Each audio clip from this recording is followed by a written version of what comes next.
Lo pernah nunggu sesuatu yang katanya bakal terjadi, tapi nggak pernah kejadian? Nunggu temen yang janji bantu, nunggu atasan yang bilang nanti naik gaji, nunggu keadaan yang lebih baik sebelum lo mulai bergerak. Dan lo nunggu. Dan nunggu. Dan nunggu. Sampai akhirnya lo sadar, nggak ada yang datang. Ada seekor burung kecil yang pernah belajar pelajaran ini dengan cara yang paling keras. Dan kisahnya lebih relevan sama hidup lo dari yang lo kira. Di sudut sawah yang tenang, seekor burung pipit betina membangun rumahnya. Bukan rumah yang mewah, bukan rumah yang besar. Hanya jerami, hanya rumput kering, tapi dianyam dengan telaten, helai demi helai, sampai jadi sarang yang cukup hangat untuk melindungi telur-telurnya dari hujan dan angin. Coba bayangkan, lo yang lagi bangun hidup lo dari nol, dari hal-hal kecil, dari apa yang ada, bukan dari apa yang ideal. Itulah yang dilakukan si burung pipit. Dan setelah telurnya menetas, lahirlah anak-anak kecil yang belum bisa apa-apa, belum bisa terbang, belum bisa cari makan sendiri, sepenuhnya bergantung pada sang ibu.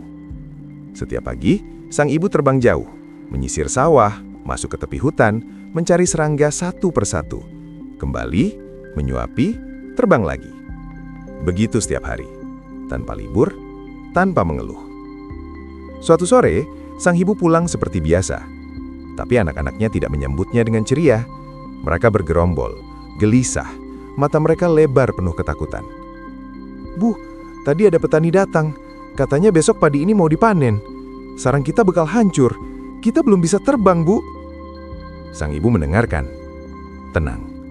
Lalu berkata pelan, "Tidak akan ada yang datang besok. Tidur saja." Anak-anaknya bingung, tapi percaya. Dan keesokan harinya, sepi. Tidak ada petani, tidak ada sabit, tidak ada apa-apa. Sang ibu benar. Lo pernah nggak dengar ancaman yang nggak pernah beneran kejadian? Deadline yang terus diundur, perubahan yang terus ditunda, orang yang bilang nanti sampai nanti itu nggak pernah datang. Kita jadi terbiasa nggak percaya. Kita jadi santai. Kita pikir, paling sama aja kayak biasanya. Tapi kebiasaan itu bisa jadi jebakan. Beberapa hari berlalu, sang ibu kembali, dan anak-anaknya lagi-lagi membawa kabar.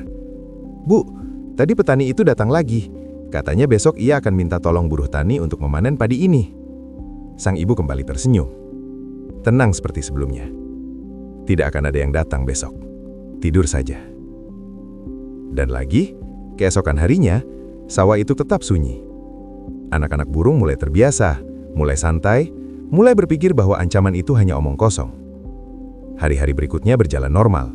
Sampai suatu sore, sang ibu mendarat di sarang, dan kali ini, anak-anaknya menyampaikan kabar dengan nada yang berbeda. Lebih santai, hampir sambil lalu. "Bu, tadi petani datang lagi. Katanya besok ia sendiri yang akan turun memanen padinya." Dan untuk pertama kalinya, sang ibu tidak tersenyum tenang.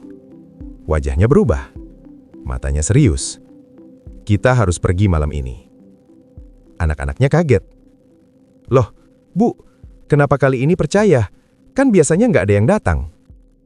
Pertama, petani itu bergantung pada anak-anaknya. Kedua, ia bergantung pada buruh tani. Selama seseorang bergantung pada orang lain, selalu ada alasan untuk menunda. Selalu ada kemungkinan gagal.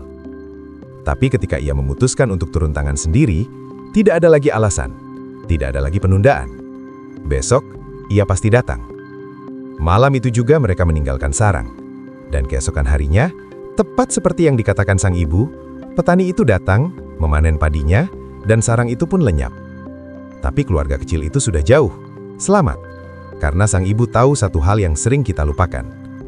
Orang yang bergantung pada orang lain punya sejuta alasan untuk tidak jadi. Orang yang memutuskan melakukannya sendiri tidak punya alasan itu. Sekarang, gua mau tanya sesuatu. Di hidup lo sekarang, lo lagi jadi petani yang mana? Yang bergantung pada anak-anaknya, menunggu kondisi sempurna, menunggu bantuan, menunggu saat yang tepat. Yang bergantung pada buruh tani, mengandalkan orang lain untuk menyelesaikan apa yang sebenarnya tanggung jawab lo? Atau lo sudah siap jadi petani yang turun tangan sendiri. Mandiri bukan berarti lo harus jalan sendirian selamanya. Tapi mandiri berarti lo nggak menjadikan keterlibatan orang lain sebagai syarat untuk lo mulai bergerak. Karena selama lo nunggu orang lain yang gerakan hidup lo, selalu akan ada alasan untuk besok, dan besok, dan besok. Tapi kalau lo yang memutuskan, hari ini adalah harinya. Kalau cerita ini nyentuh sesuatu di dalam diri lo, share ke seseorang yang lo rasa lagi butuh dengar ini hari ini. Sampai ketemu di video berikutnya.